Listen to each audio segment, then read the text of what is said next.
Hello everyone, my name is Mike Critchlow, reporting on behalf of Anime Diet, and I'm here to bring you a review of Darksiders II. Darksiders 2 is an action-adventure game where you play as Death, one of the four horsemen of the apocalypse. The plot of the game is pretty straightforward. In the first Darksiders, war brought down the apocalypse unbidden and doomed all of mankind. For this act of treachery, war is now chained at the feet of the Charred Council. Another horseman, Death, has vowed that he will find a way to save his brother. To bargain for war's freedom, Death swears he will resurrect humanity and bring back the kingdom of man. Darksiders 2 is the journey of Death as he seeks to accomplish this goal. Wow, Visual Games actually did it! Not only is this a worthy successor to the first Darksiders, which I loved, in many ways Darksiders 2 is a much better game. The gameplay falls into three categories: combat, traversal, and puzzle solving. Many compared the first Darksiders to Zelda, a comparison that still applies well. You'll spend much of your time exploring dungeons and solving puzzles. As you complete quests, you'll get key items and abilities that allow you to reach previously inaccessible areas. None of this is new or revolutionary, but the presentation is refreshing and it's still very fun to play. The first thing that jumps out is how varied the movement and traversal is compared to the first game. I didn't feel limited as War in the first game at all, but after playing as Death, War seems downright boring. It's clear that someone at Visual Games loves Prince of Persia, because you'll be wall running and ledge hopping throughout this game. The added traversal elements result in more complex dungeons and thrilling moments of platforming as you leap from ledge to ledge. The game also looks gorgeous. From icy mountains to calm forests, huge deserts to city ruins, the environments are rich and varied. Joe Madureira's style is again at the forefront and it looks incredible. Some critiqued War in the original Darksiders as being overdone. He couldn't decide which armor set to wear, so he wore all of them. Death is the polar opposite of this, spending much of the game shirtless. Even as he gains armor and gear, he still maintains his sleek look. This guy is definitely not over-encumbered. Death's approach to fashion is not merely cosmetic. While War in the original Darksiders could take a lot of damage, Death is so confident that he doesn't even wear armor. As a result, you have to play much more defensively. If you just run into a fight, especially during the brutal middle section of the game, you will die very quickly. The key is to assess the situation, look for patterns, dodge a lot, and then attack when you have an opening. Above all, be patient. This game, just like the original Darksiders, demands to be played at its own pace. There's a lot of, you have to do this before you can do that kind of gameplay. If you try to rush things, you're probably going to get very frustrated. In addition to being beautiful, the environments of the game are huge. Darksiders 2 is easily twice the size of the original game, and that game was big to begin with. You'll be spending a lot of your time on horseback as you travel across huge plains, dusty roads, and frozen tundra. While the increase in scope is admired, this means that there are going to be a lot more loading icons as you move from one area to another. This may seem like a nitpick, but I wonder if the game designers could have made a less jarring way to transition between areas.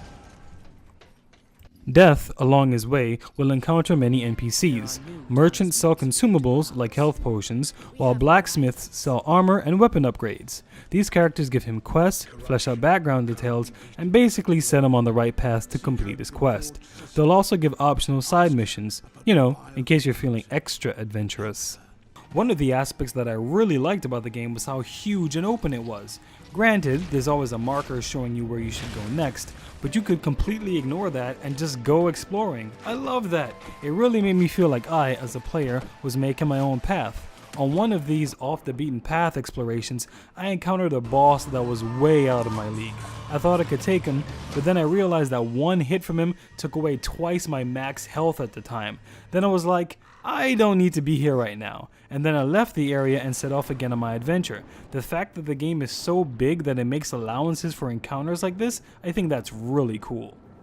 I really like the little details in the game as well. For example, when you load a save, there's a short voiceover and custom picture telling you where you are in the story. It quickly catches you up to speed so you can jump right back in the story and know where to go. Also, once the game loads and you're given options of what to do, continuing a game pulls the camera back immediately and you're right back on your adventure. It's a really cool transition and I like the way it was implemented. The combat in the game is fast and satisfying. Slicing enemies up with the scythes never gets old. The challenge really ramps up as well. Some of the major encounters and boss fights are absolutely brutal.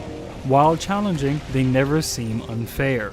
Combat lovers will also love the Crucible, an arena with wave-based combat with enemies of steadily increasing difficulty. Every 5 waves, you're given the choice of whether to cash out, to take the loot and leave, or keep going. If you make it all the way through 100 waves, you'll be rewarded with an awesome prize. However, if you die anytime within the trial, you get nothing. The Crucible gives no XP, so it's really for those who love combat and really want a challenge. Death gains experience from killing enemies and completing quests. Once you get enough XP, a skill point will be awarded to you that you can use to build one of 2 skill trees, Harbinger or Necromancer. The Harbinger skill tree unlocks abilities that let you do more damage to your enemies, while the Necromancer skills deal more with defense and summoning minions to help you in combat. Don't like the special abilities that you've chosen? No problem. Just go to Volgrim and for a few coins you can completely respec your character. Nice. One aspect that's new to Darksiders 2 is loot, or drops. As you kill enemies, they will drop money as well as various items like weapons, talismans, and armor. You can use these weapons to spec out your character however you'd like. For example, do you want a weapon that deals more damage but gives less XP, or a weapon that deals less damage but has a health bonus? The choice is yours, and the ability to choose whatever weapon you want for various situations is really nice as well. Overall, Darksiders 2 is a fantastic game with a lot to see and do. I beat the game in a little under 30 hours, and I still have some of the side quests and secret dungeons to complete. It is a massive, lengthy, and challenging game that I think fans of the genre will absolutely love. Definitely check it out when you can. Thanks so much for watching, and stay tuned to Anime Diet for all the latest in anime, manga, and video games.